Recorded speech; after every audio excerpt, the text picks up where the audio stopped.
matter a few days ago, the Pan-African Manufacturers Association decried the ripple effects of rising energy prices caused by the unrest and the impact of policies as well on the manufacturing sector in Nigeria, which have become very significant. So today we want to pay attention to that engine that drives Nigeria's economy.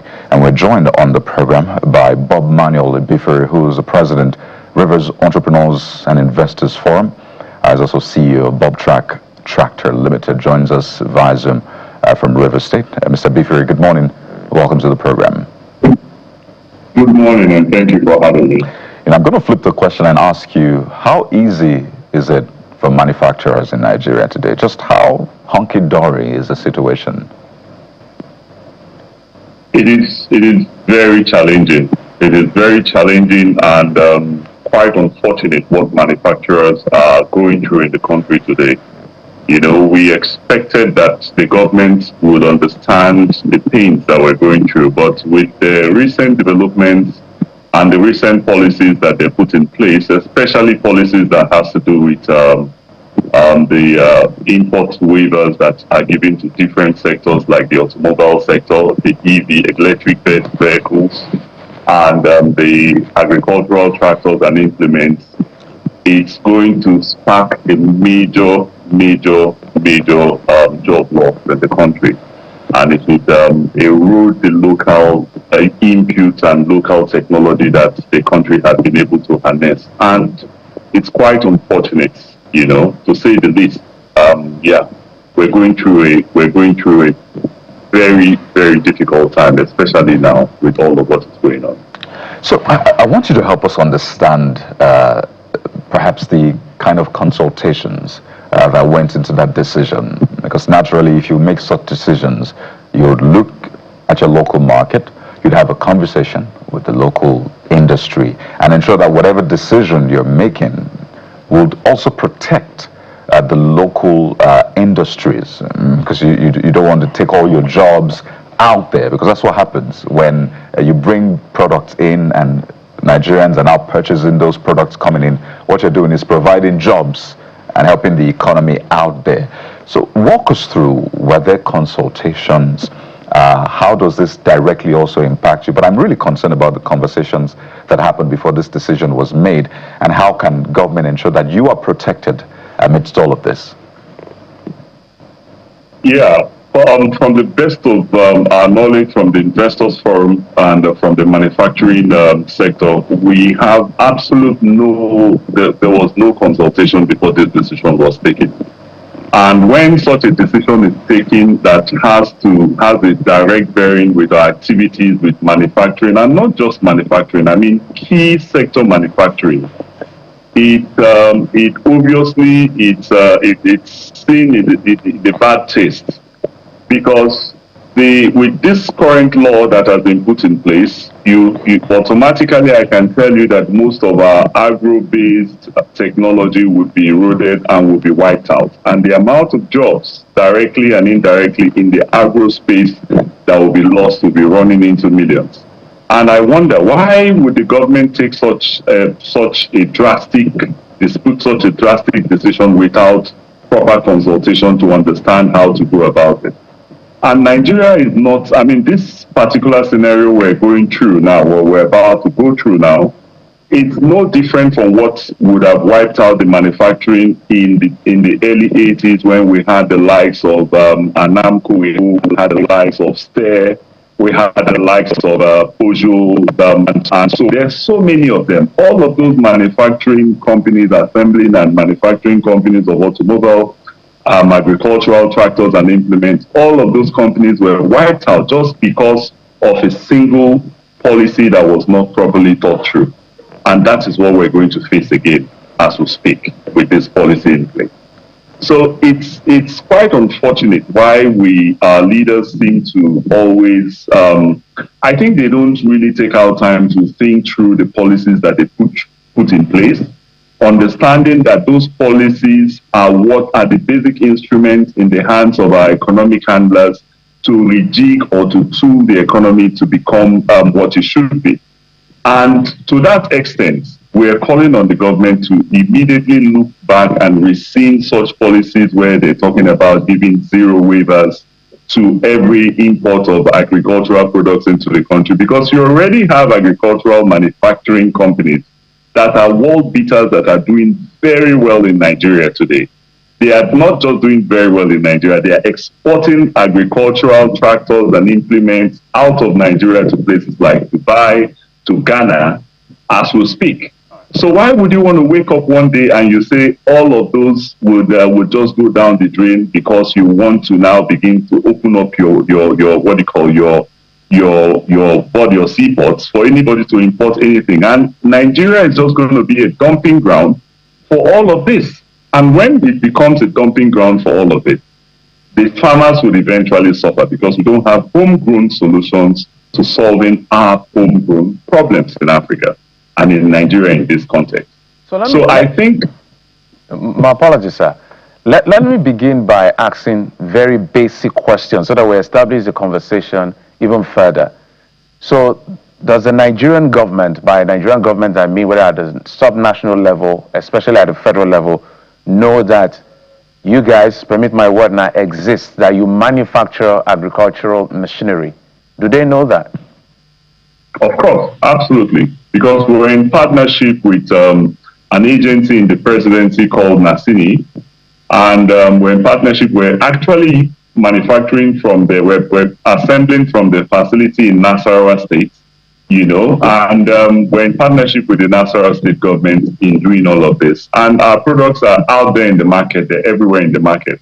And the products are not just in the market, they're serving all the major industrial farms, the major mechanized farms in Nigeria run with our products. So it's not, there's no game talking and saying they do know or they don't know, because we're in partnership with them. So the question will be, were you consulted to see what your pricing looks like? And then they said, based on your pricing, it may be either expensive, because if you're going to look for another alternative to buy, that means you want a better price. Is it that the price of your products or your machines are a bit more expensive than when they import, which is why they gave the waiver? Absolutely not. Absolutely not. Because so give us a price comparison, sir. My apologies, sir, because I told you I'm going to be in bits. Well, so I'm not too familiar with what machines. I wish we can have maybe a tractor or whatever. Let's use, say, a tractor, for instance. I don't know. I'm sure there are different types. How much it costs to buy one in Nigeria? How much it costs to import one into Nigeria? Now, you look at the quality, or you look at the context, you look at it from the point of view of quality. So the products that you benchmark our tractors with in the market today are products that are made out of America.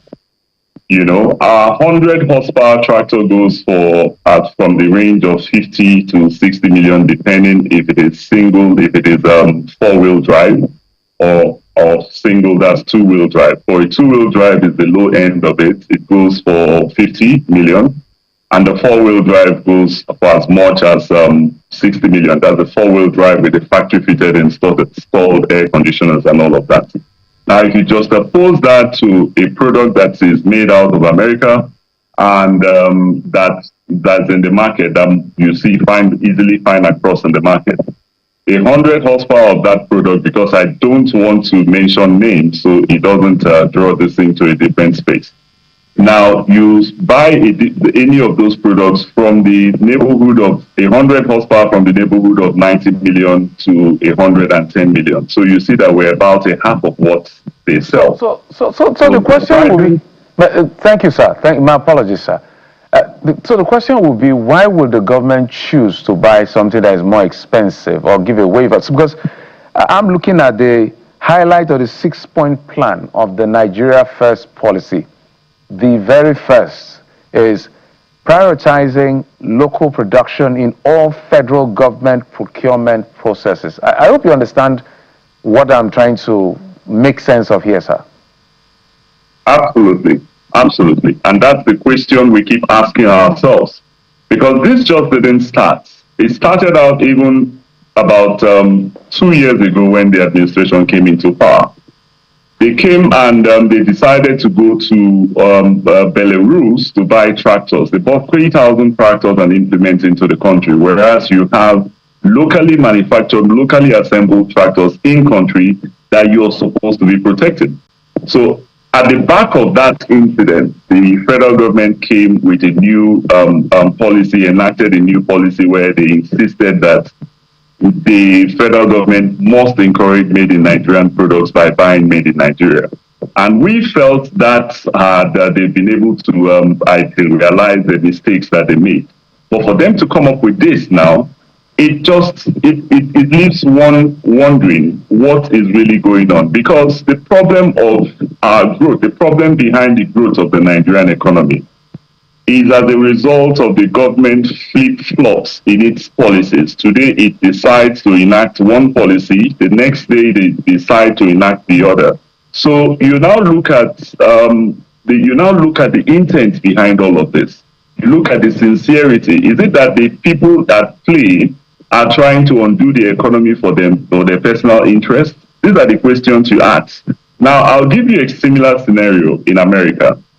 In America, you have 100% duty on every electric or agricultural item that comes in.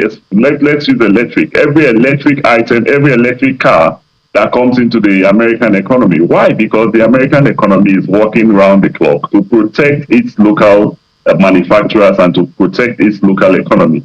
We need to give our local manufacturers the leverage for them to gain traction before you begin to come up with policies that would tend to endanger the growth of such businesses. Because these businesses we're talking about are businesses that are running into billions of naira, and you begin to wonder, not too long, we went into a partnership. For the past 5 years, we've been trying to break into the American economy, through the American market, by exporting our products into America and European countries and in China.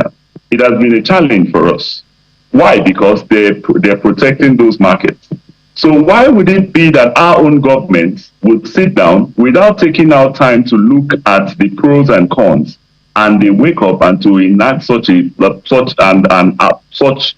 policy that would now open up the market and put the investments that we've made in the Nigerian economy at risk?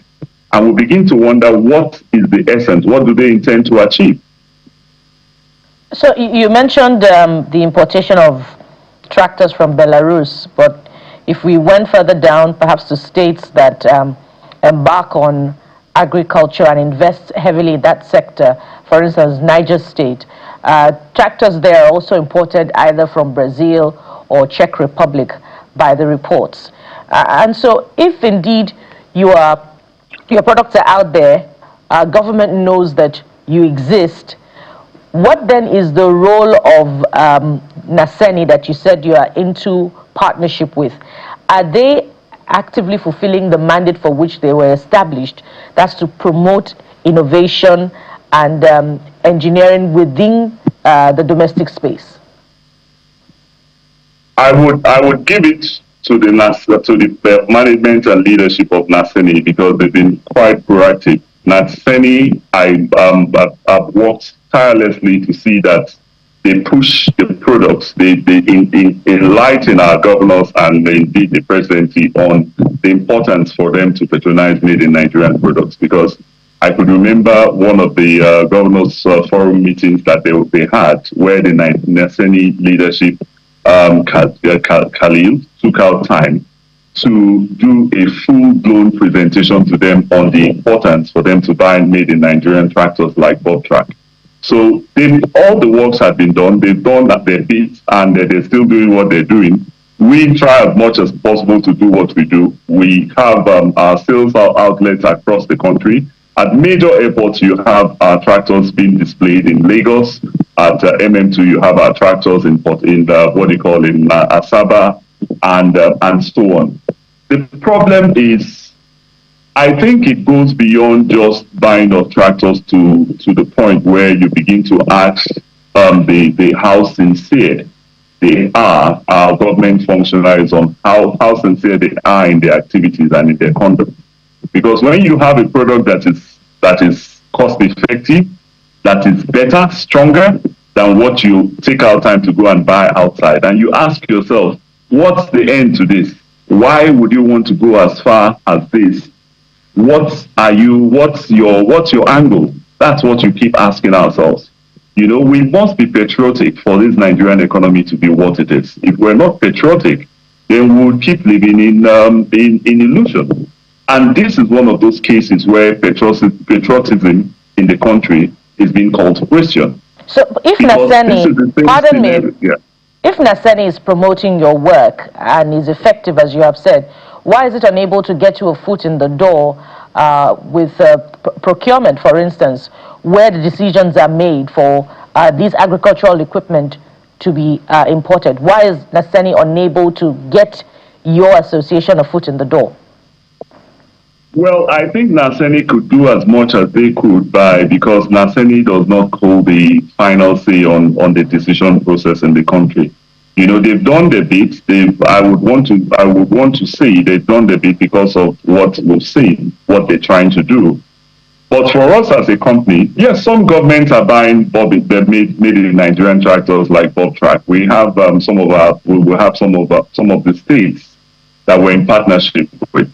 And most of the major mechanized farms in the country run on Bob Track. So we don't think we have too much to prove, because what we have to prove is in the usage of our products, and our products are out there and being used by the major mechanized farms across the country. So we don't have much to prove than for the government officials to be patriotic and to match their words with what they do. So on a final note, just to paint a full picture, how much of your work is assembled, how much is manufactured in Nigeria? Well, we have like 40% of our works being manufactured here, and we have 60% assembled, manufactured outside, and we do 100% of the assembling in Nigeria. That's basically what we did. So do you also was developed from the scratch from Nigeria here, and from the scratch from Nigeria here, taking into account the challenges that our farmers are faced with, because back then, while I was in school in the north in Kano, I had the opportunity to have a first-hand knowledge with what the farmers were doing, because I traded in essential commodities like farm produce. So I understood the pain that the farmers were going through, and I felt that was a space, that was a niche that was going to be able to be of impact. And today, a decade down the line, we have Bob Track on our shelves. All right. I was just going to follow up by asking if you also enjoy that waiver, particularly on manufacturing machinery. Does it also apply to some of the things you bring in?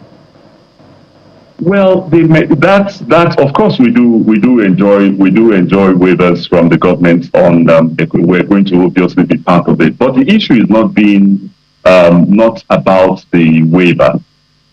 The issue is about the structure that you put in place to encourage growth in different sectors in the economy. Right. Now, when you put waivers for people, for manufacturers to bring in items at zero duty, which is fantastic, it encourages growth. It encourages growth on that space. But on the other hand, you're putting on waivers that everybody could bring every kind of tractors or implements into the country. Right, so you're basically looking to ensure it's at crossroads. Yeah, that your business is also protected, and I think it's a good conversation to ensure we keep on the front burner. So both the people, the manufacturers, everybody wins at the end of the day. But it's great to hear about the work you're doing. Bob Track, we've been speaking with Mr. Bob Manuel Ibifiri, CEO of Bob Track Tractor Limited, and President Rivers Entrepreneurs and Investors Forum. Thank you for your time. We wish you the best. Thank you. Thank you for having me. Well, from this, we switch to health now. It's almost like a blast from the past in some sense. I mean, COVID was a big deal 2020, but what are we hearing about that now? Stay with us. We'll be right back.